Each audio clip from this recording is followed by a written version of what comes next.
L'équipe du soir est violette. Vous avez vu, nous, ça nous plaît beaucoup. L'équipe du soir est en mode été, tous les soirs de l'été, 18h30, 21h. Pour débriefer de toute l'actu sportive, on a parlé foot, on a parlé mercato, on a parlé Tour de France, bien sûr, et on n'a pas fini de parler mercato. Vous l'avez peut-être vu sur le site L'Équipe aujourd'hui. C'est une information de nos journalistes, information de Loïc Tanzi, plus précisément.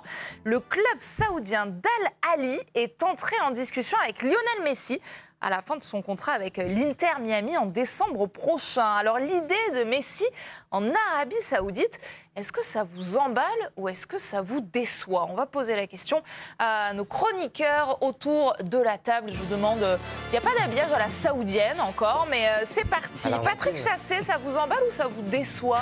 Déjà le départ à Miami, non, mais là, déjà c'était assez grotesque, mais alors là je pense que du grotesque on passe au farfelu. Donc ça ne vous emballe pas du tout. Bruno Salomon, emballé ou déçu? Allez, demi-emballé, ça fait un petit paquet. Demi-emballé. Dave Apadou? Ça me fait ni chaud ni froid. Ah bah très bien. Claire Brécogne? Emballé pour 1%.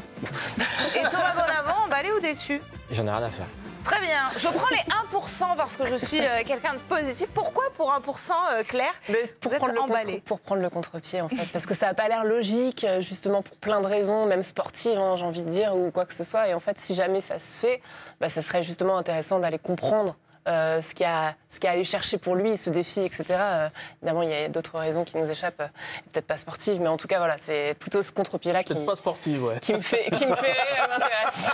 Quand on pense quand même, pour nous, la plus grande rivalité footballistique du siècle, Cristiano Ronaldo, Lionel Messi, on en a quand même rien à faire. Ils pourraient être réunis, je précise donc, dans le championnat saoudien si Lionel Messi signait. Et pourtant, vous vous en fichez. Oui, je m'en fiche, parce que j'ai trop de respect pour ce qu'a été Léo Messi. Possiblement, bon moi je mets même plus possiblement, le meilleur joueur de l'histoire, le meilleur joueur de tous les temps, et c'est un fan de Maradona qui vous le dit, donc ça me coûte de devoir l'admettre, mais ok, je me suis incliné depuis la Coupe du Monde 2022. On parle de possiblement ce qui s'est fait de mieux dans l'histoire du foot. C'est en quantité, qualité, tout ce que tu veux. Et là, ce que je vois, bon, tant qu'il part à Miami... On en pense qu'on veut, mais il y a mi-projet économique, mi-projet de vie, mi-aménagement par rapport à la Coupe du Monde 2026 dans une espèce d'écosystème qui va lui être très favorable. Bon, mais on a vu qu'il n'y a pas de miracle. Hein. On l'a vu contre le PSG ou sur cette Coupe du Monde des clubs. Allez, t'as un coup de patte de temps en temps, mais il ne reste plus grand-chose finalement du talent de Messi. Mais vous étiez encore indulgent sur ce départ. Il y avait une espèce d'indulgence. Là, maintenant... S'il s'agit, mais il fait bien ce qu'il veut, il n'y a pas de problème, et on écrira forcément des histoires par rapport aux retrouvailles face à Ronaldo. Mais s'il fait ça, franchement, moi, ça m'indiffère. C'est-à-dire que je ne vais pas être là en train de guetter les performances de Messi. Pour moi, on sera sur toute autre chose que du sport. Il y aura un peu de trucs de géopolitique, parce que même, c'est largement incarné par ce que veut maintenant faire l'Arabie Saoudite. Un petit peu comme le Qatar l'a fait, cette espèce de soft power, essayer d'améliorer son image, essayer de développer d'autres ressources aussi, notamment le tourisme, Messi est lié. Mais moi, l'histoire en football, faudra pas venir me demander tiens, t'as vu Messi, etc. Non. Justement, juste avant de signer à Miami, en 2023, il avait déjà été confronté à ce dilemme et voilà ce qu'il disait.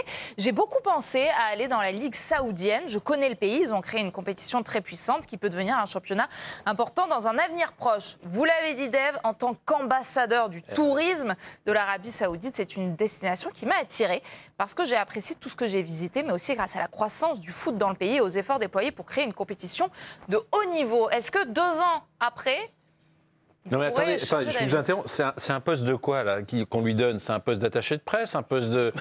J'ai pas compris là en fait. Voilà, Patrick, voilà. Allez Patrick. Alors à l'époque, en 2023, on parlait d'un contrat à 1 milliard. Là, le détail des négociations, le détail financier n'a pas filtré. Il a refusé plus d'1 milliard. Il aurait refusé 1 milliard pour aller à Il est Miami. déjà un peu ambassadeur en Arabie Saoudite. Hein. Ça lui avait valu d'être mis au placard par le PSG. Oui, d'ailleurs. de devoir faire une vidéo d'excuses en mode un peu otage. Ouais, tu vois, il depuis des bénévoles, c'est ça pour Non, mais l'ambassadeur. il est déjà un peu ambassadeur. Non, mais après, si ça se fait, c'est à partir de décembre.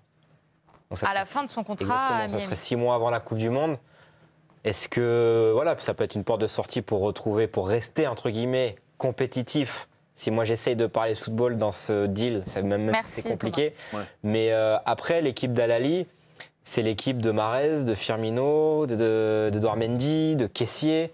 Il y a quelques joueurs. du matériel, Donc il peut retrouver des joueurs qui sont un peu plus amis avec le ballon que ce qu'on a vu à l'Inter Miami. Donc il a quand même un statut de champion du monde en titre à assurer et à assumer surtout. Donc si son contrat se termine en décembre, il faut quand même que le pépère il joue un petit peu au foot avant d'aller disputer son dernier mondial aux États-Unis. Donc si l'Arabie Saoudite est la seule porte de sortie qu'il lui est offert, bah, il ira. Ça m'emballera pas. Il ne peut pas retourner en Argentine pour un contexte au-delà du sportif, j'ai l'impression. Ce qui aurait été une histoire absolument sublime. Donc il ira dans un truc où ça joue quand même un petit peu au football pour se chauffer avant la Coupe du Monde. Ses coéquipiers, Riyad Mahrez, Firmino et Vantoni. Et puis on l'a vu il y a quelques instants à gauche de l'écran quand même. Les stars en Arabie Saoudite, ils ressemblent à quelque chose aujourd'hui, ce championnat. Mais c'est ça, en fait, il y a deux choses. Il faut se rappeler que la MLS, ça reprend au mois d'avril. Donc ça voudrait dire que tu laisserais. Enfin, tu vois, si jamais il finit en décembre, s'il n'a plus rien, effectivement, sportivement, s'il veut être à peu près prêt et en Cannes pour 2026, il va falloir lui trouver quelque chose. On ne va pas le mettre sur un home trainer pendant 3 mois en attendant que ça se prépare footballistiquement parlant. Donc après, effectivement, je pense peut-être qu'il a regardé sa télé, peut-être qu'il a regardé la Coupe du Monde des clubs, peut-être qu'il s'est dit oh, bah tiens, Al Hilal, ça joue pas mal au foot, tiens, ça a l'air d'être plutôt. C'est mieux que les plots. Je sais pas, je vous invite à regarder le dernier but qu'il a marqué face à Montréal. On le regarde. Mon cœur a saigné, moi qui aime le Canada, mais Montréal avec 6 plots en train de se faire slalomer. Et il a marqué un très joli but, mais tu te dis, mais c'est pas possible, le niveau de la MLS est quand même, sur certains clubs, vraiment faible. Donc peut-être qu'il se dit, allons retrouver un peu de compétition et de. Tu crois vraiment que c'est ça la réflexion? Alors non. Je veux bien qu'on soit en pleine candeur. Non, mais l'approche de la Coupe du Monde, forcément, c'est dans un coin de sa tête. Rappelle-toi que le seul moment où il joue bien au Paris Saint-Germain, les seuls moments où il est génial, c'est juste avant les quelques mois. C'est juste avant la Coupe du Monde. C'est à ce moment-là où il joue correctement. C'est fou comment vous pouvez sortir des trucs incroyables. Qu'est-ce que j'ai dit? Mais non, mais on a l'impression que tu essayes d'y croire, mais on n'y croit pas. Il essaye. Il essaye d'expliquer. Attends, est-ce qu'il n'y a pas un club européen meilleur pour préparer pour préparer la Coupe du Monde? Si, bien sûr. Je suis pas sûr. Qui en voudrait? Je suis pas sûr.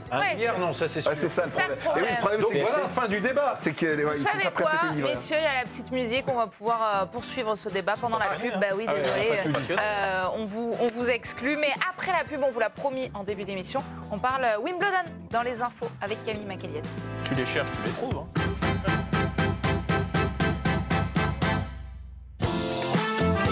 Course de caisse à savon, présentée par Johan Rioux et Florian Gazan.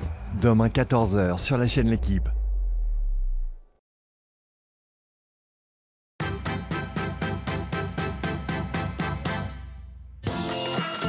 faut le faire avec 2 doigts, j'ai trouvé.